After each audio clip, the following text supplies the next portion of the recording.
Hello, hello. Today I'm filling in this ginormous mixing chart as part of a somewhat belated deep dive into my 2026 color palette choices. I mentioned while I was putting this palette together that there were a couple of colors, especially these two phthalos, that I would need to do some mixing experiments with so that I would really know how best to utilize them. And since I also got a request for a full mixing chart, I figured I might as well do the whole thing, even if it is 24 colors. If you have never seen a mixing chart before, they are a great way to better understand the range of colors that your palette can create. So, for example, this is a completed chart that I made a few months ago for the Core Urban Sketch Travel Palette, which is a much smaller set. So along the top edge here, I wrote all of the colors in the palette, and then I wrote them again along the left. And for each of these squares, I mixed the color of the row with the color of the column. So for example, this one here is cobalt blue mixed with benzimidazolone yellow. And this one here is quinacridone red mixed with Van Dyke brown. The center diagonal here is where you end up getting each original color on its own because it's where their row and column align. So cobalt blue, this square is cobalt blue. Same here with Van Dyke brown, this is Van Dyke brown. By the end of the whole process, you end up mixing every color with every other color in your palette. So you get a really good sense of the range of mixes that you can create. You can also see that I split this chart down the middle diagonally. That is because since this is a square, if you fill out the entire thing, you actually end up mixing every color with every other color twice.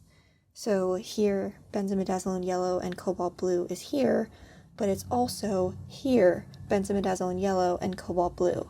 So all of them are sort of flipped on each half of this triangle or square. If you want to just make your chart really quickly, you can actually just fill in one of these triangles and you'll get one of each mix, and then you can just be done with everything.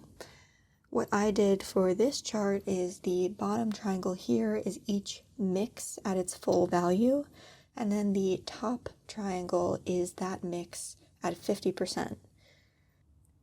This time I'm going to try a different strategy which I haven't personally done before, where for each square the mix leans towards whichever color is the row.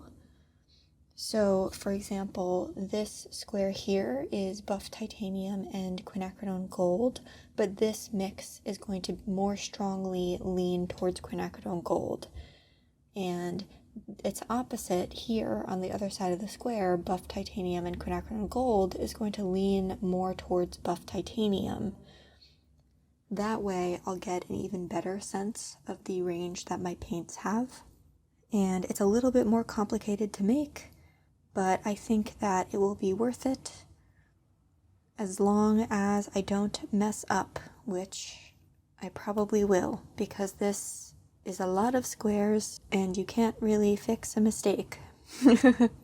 But you know what? We're gonna do it anyway. And yeah, there's lots to do here, so let's just dive right in. I'm going to fill in the center diagonal first.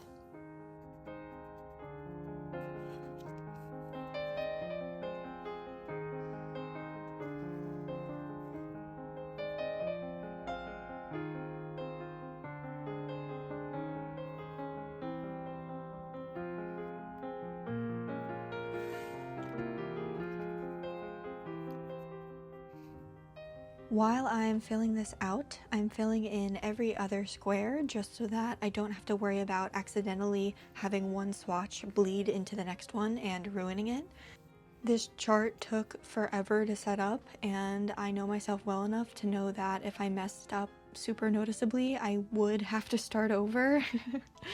And I really didn't want that to happen, so I ended up filling this in over the course of about a week and a half, and I tried to only do a color or two at a time so that I didn't totally zone out and put a mix in the wrong spot on autopilot.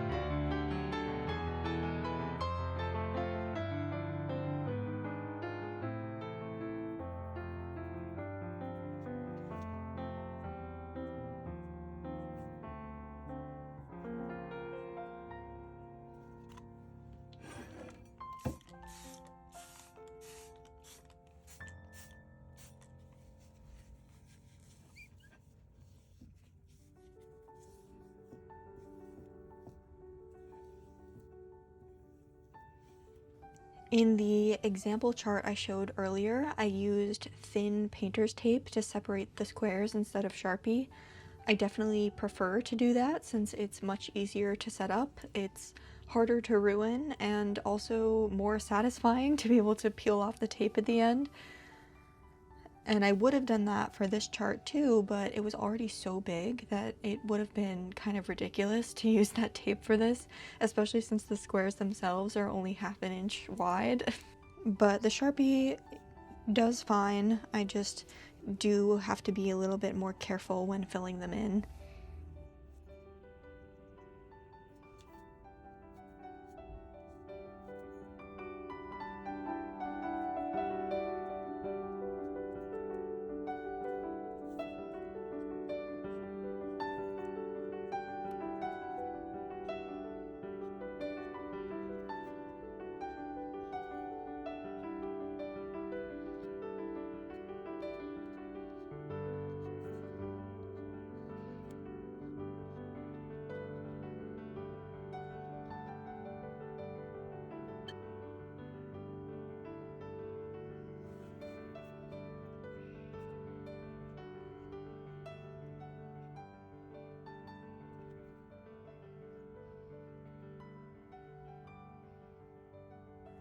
Aside from learning more about colors I'm less familiar with, one of the reasons I personally find it so helpful to make these is because I am someone who absolutely will forget about something if it's not visibly in my line of sight.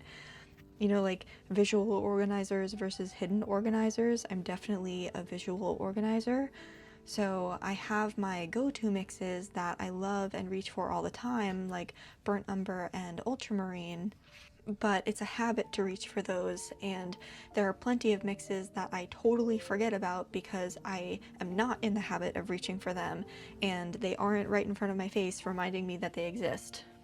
I'm planning to make some updates to my studio space soon, and I think one of the things that I'll be doing is hanging this mixing chart on the wall behind my desk so that the mixes are always visible. It would be a shame to forget all of the mixes I'm remembering or learning about in this process, and having them right in front of my face will make it more likely that I won't forget them.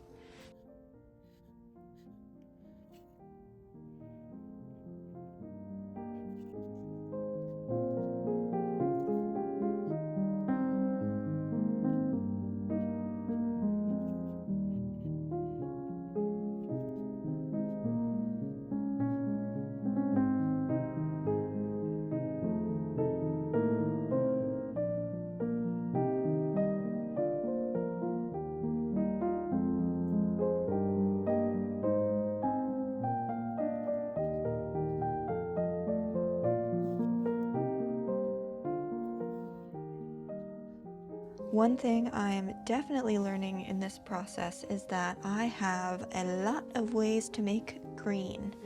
And I'm especially interested in the quinacridone gold and yellow ochre mixes because I have several greens on my palette already, but one of the ones that I took out this year was olive green. And these quinacridone gold and yellow ochre mixes made a couple of really nice greens that I could use instead. I do also have a lot of lovely brown mixes that I can make here. I do have a lot of convenience browns, which is just something that I like to have. I know I don't need that many earth tones, and I don't care. I have them here anyway, so I don't know how much I'll be using these brown mixes, but they do look very nice.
If you've stuck with me this long, thank you. I so appreciate you.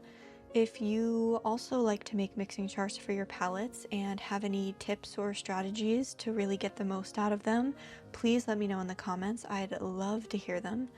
Or if you have any favorite go-to mixes, I'd love to hear those too. If you enjoyed the video, please leave a like and consider subscribing if you want to see more from me. I'll leave a link to my video about my 2026 color palette choices below, as well as links to the supplies I'm using in case you're interested in checking them out. And yeah, thank you so much for watching, and I'll see you in the next one.